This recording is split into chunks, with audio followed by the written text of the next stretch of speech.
Before we officially put the 2025 NFL Draft in the rearview mirror, I want to take one more look, going over some of the reaches in this class. And a reach is just someone that went higher than where I had them on my board. And full disclosure, I hope I'm wrong about these prospects. I hope they succeed and have very fruitful careers. But with that being said, let's go ahead, get into this sucker, starting with Shamar Turner, defensive tackle out of Texas A&M. He ended up going at pick 62 to the Chicago Bears.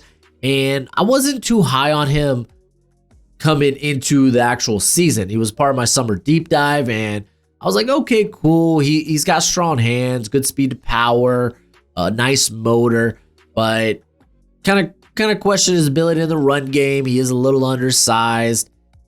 And this season didn't really do anything to change me on that. Because coming to the year, I had him as like a third, fourth round grade.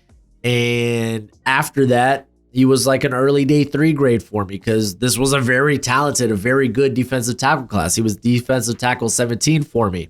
And to be fair, he battled through a stress fracture in his foot all season long, but he didn't test out at the combine or his pro day.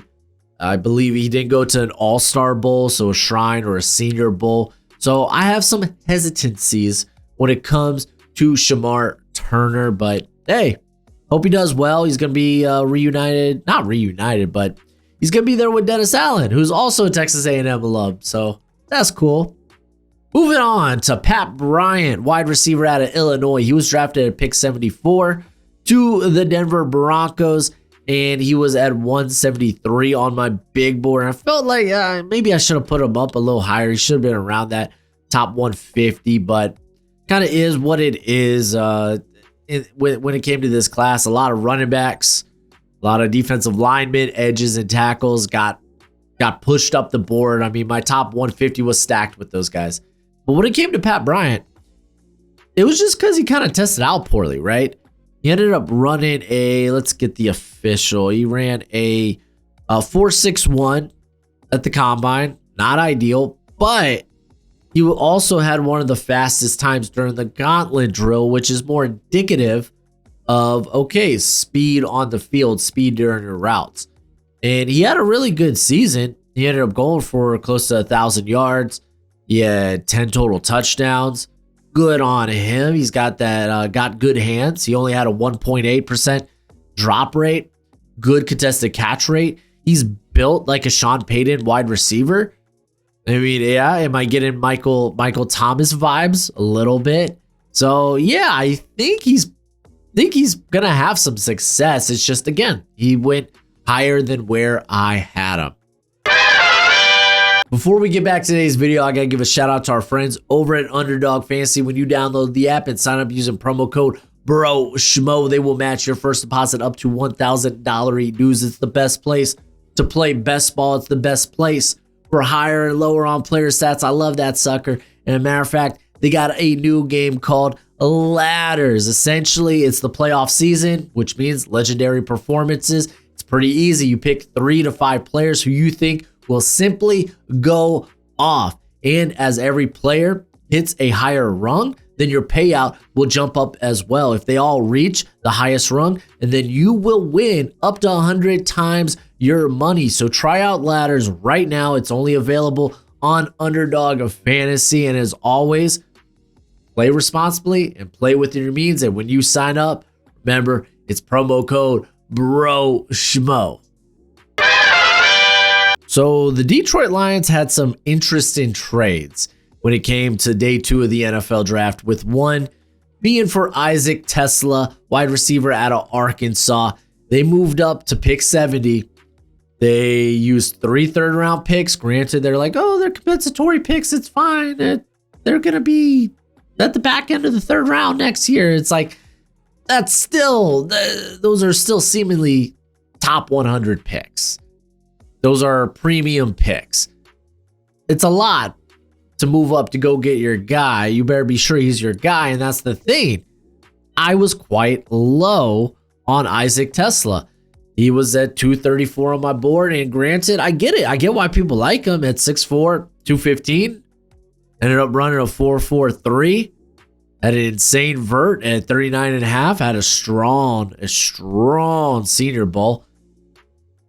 But he kind of feels like a big slot. He feels like Alec Pierce. And it feels like a lot. You gave up a lot to go and get your guy for someone who seemingly might have been, you could have found a more minor trade up and not give away so much draft capital.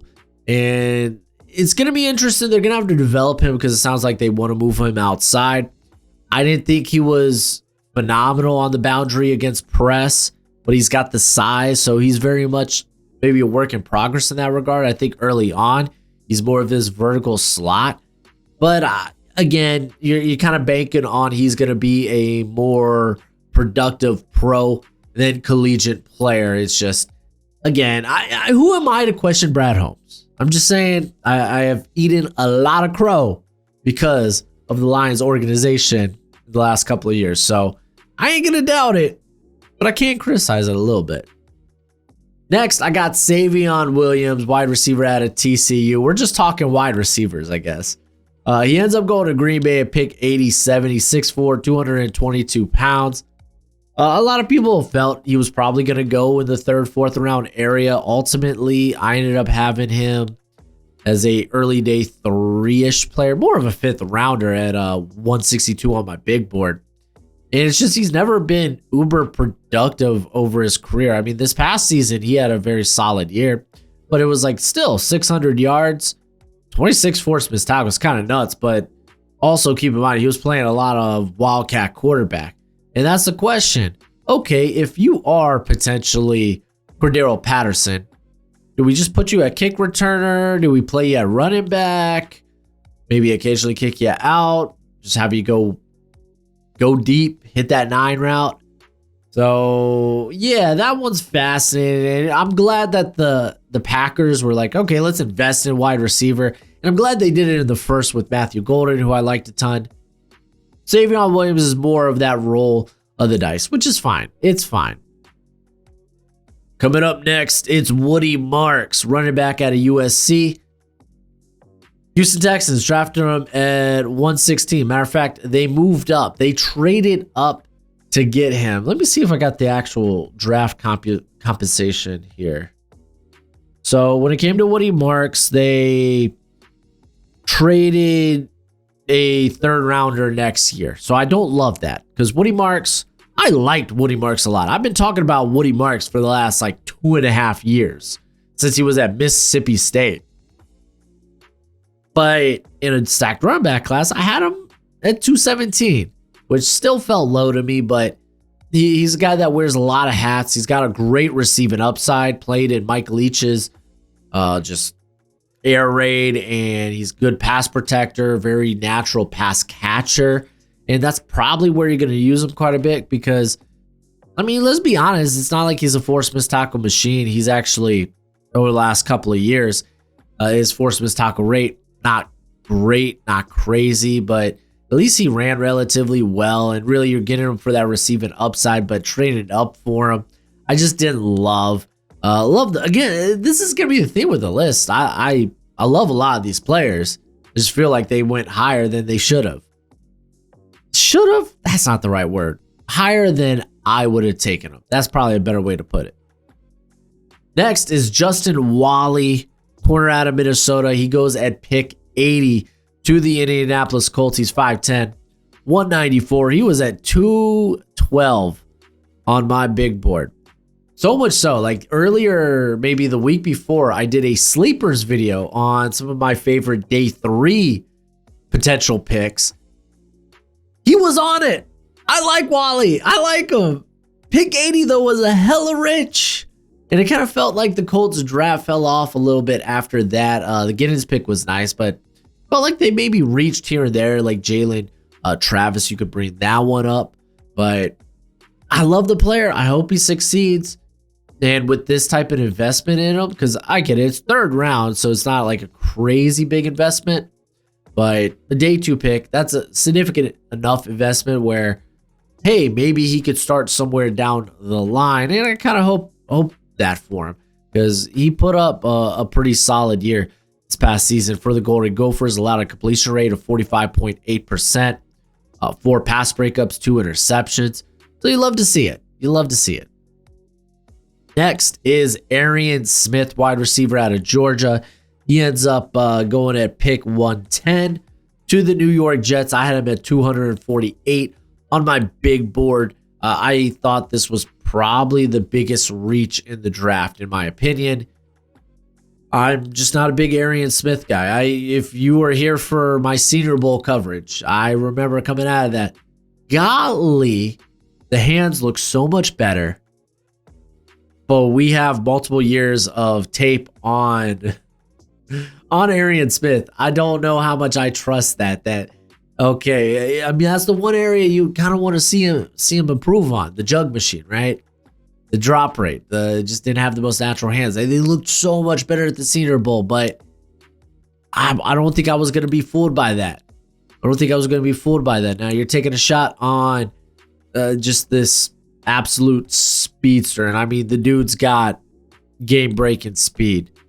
Let's pull it up real quick. He ended up running a 4.36 in the 40. He had 127 inches in the broad, but a 17.2% drop rate this past year. He's never going to be making contested catches, but with his speed, he shouldn't be making those or put in those situations anyway. But I just thought it was a reach by the Jets. I just did.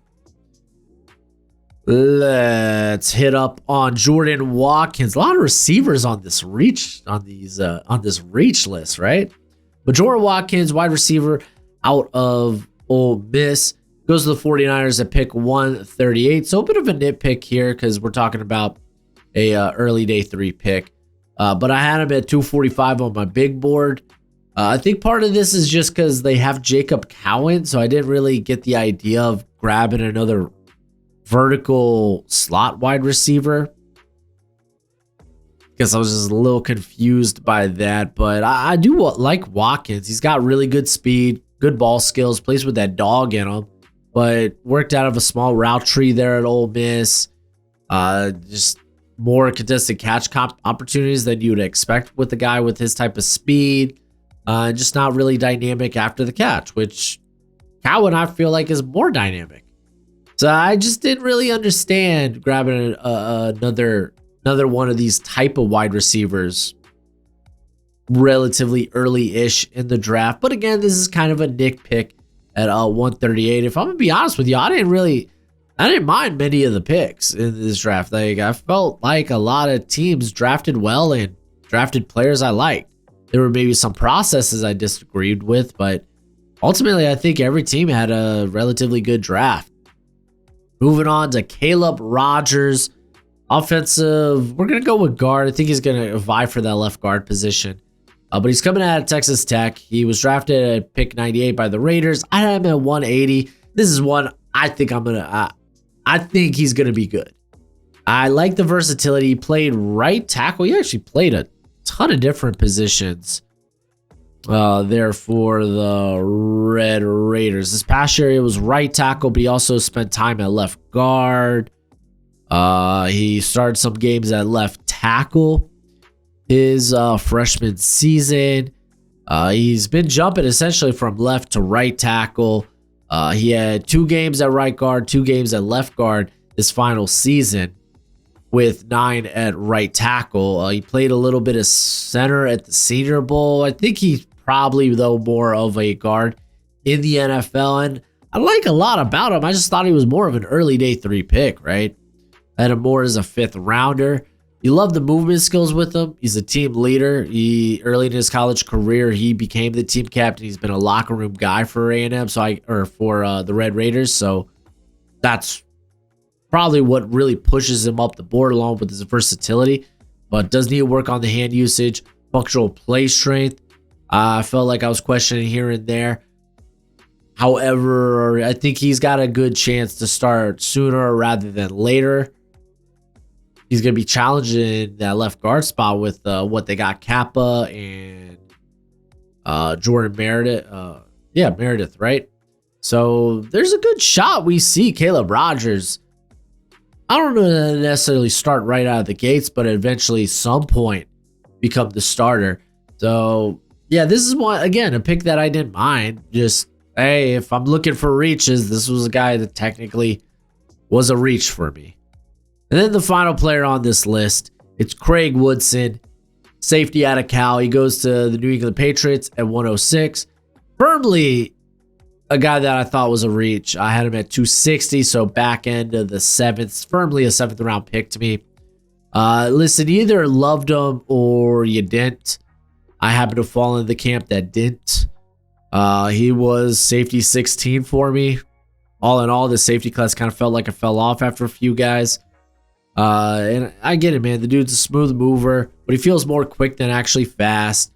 A very cerebral player that finds himself in the right spots at the right in the right positions at the right time, presented opportunities to go make ball skills. As a matter of fact, this past year, 6 pass breakups, 2 interceptions. However, I don't think he deals with physicality well. I don't think he plays the run game all that well. So I had some questions on top of like the Patriots safety room is kind of loaded with a lot of guys like Marte Mapu, Kyle Duggar, Jabril Peppers. They have another former Cal safety and Jalen Hawkins there. So they have a ton of names there. They really do. And I get it if you're looking for maybe more of that free safety type. Because, I mean, that's what he's going to give you. Relatively solid speed as well. But, yeah, I just happen to be much lower on him than I suppose the where he ended up going. Kind of is what it is. But you go ahead. You let me know who are some of your reaches in this past NFL draft. We're going to do steals a little bit later in the week, and then we will officially say bye-bye, papa, to the 2025 NFL draft class, and then we will start to set in and get prepared for 2026. I start my deep dive into the class this week with my film watching, so I'm really excited about that. But as always, until next time, be easy, my friends. Later.